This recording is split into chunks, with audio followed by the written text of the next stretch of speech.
Hey guys, this is Rob Shaver, and this is Spark to Flame, where I bring you ideas, insights, and inspiration for better marriages. This video is part two of a series that focuses on Queen Esther and her conversation, her difficult conversation that she has to have with King Xerxes. Now, what we're trying to do is just observe this difficult conversation, and from observing what she does in her life and what is effective, we can learn from that and see what of those things can we apply to our lives. So in the first video, which if you haven't seen that, there'll be a link in the description below or in the video right now. In that video, we talked about a couple of things that she did before she even approached him and had the conversation with him. In this video, what we're going to look at is the actual conversation.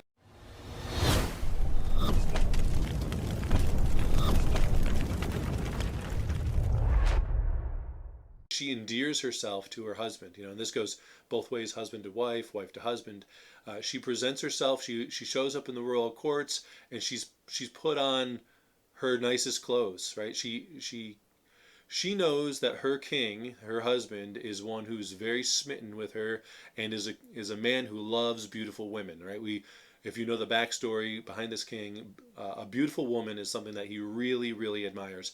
And so she presents herself in all of her beauty in the king's courts. And so, again, this is a little bit of like butter them up, right? Get them ready, prime the pump, so that you're not just coming in and like slamming them with bad news or a hard decision.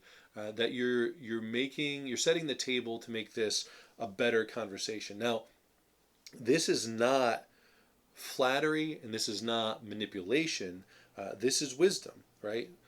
And it's kind of trying to approach the issue in a better way. She presents herself well, and then she holds these banquets, and again, it's building on the relationship and appealing to the relationships that she has rather than just going right at the problem.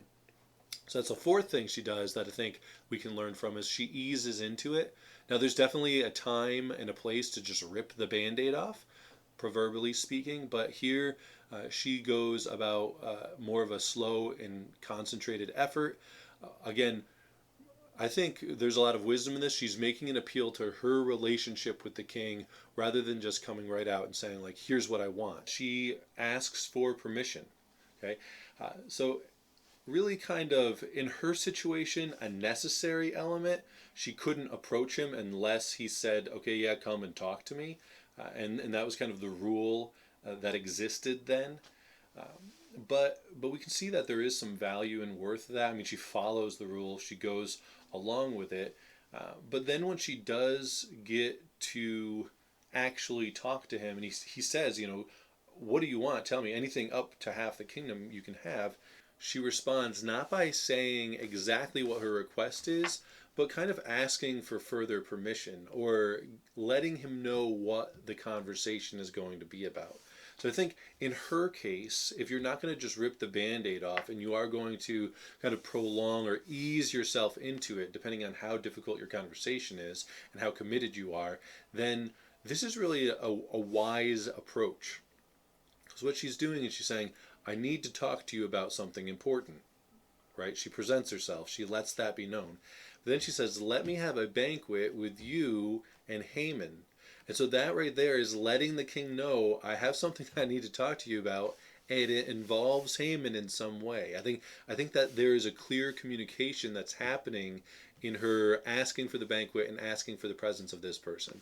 So when we talk about different types of difficult conversations, that's where it can be helpful for you to identify where does your conversation lay and where does it line up and who does it have to do with. You can say those things very explicitly. I think in this case, some of those things are communicated subtly or implied. Esther is saying to the king, this is a hard thing for me.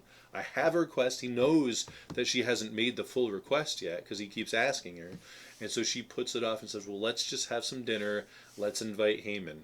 And so that's, there is wisdom in that. I think if your thing is really hard for you, express it in those terms. Say, this is a difficult conversation for me, but is there a time that we can talk and I have something that I need to request? Or there's something that I need to address and it has to do with you? Or there's something that I need to confess, something I've done, or that one of the kids did, or that one of our friends has gotten involved in, and we need to talk about it. So whatever it is, at least this is a good first step, is saying, can we have the difficult conversation, asking for permission, and here's the realm that this conversation is going to be in. And so that's an important thing. And lastly, she makes it personal. Okay, she uses her I statement. So she doesn't say like, you did this, you signed this thing, and it's going to hurt all of these people, and you need to take this back, or you need to change it. That automatically puts people on the defensive. She says, okay, I have a request. My people are in jeopardy, and my own very life could be at stake here. Can you help me? And so she makes it very much about her. And the second thing that's a great part of that is so essential, is then as much as she's been appealing to their relationship, she presents it as a problem to solve. So when we place blame, it makes it me versus you. When what she does is she's coming alongside the king and saying, here's the problem out here, right? So, that's maybe a little different if you're confessing something. You need to take the personal responsibility. But when it's something that you're addressing or a problem that you share, that's important because it's not me versus you in a marriage. It's us together on the same team trying to address this thing. And so that's what she does really well. She says, I've got this problem. You can help me. This is our problem together now.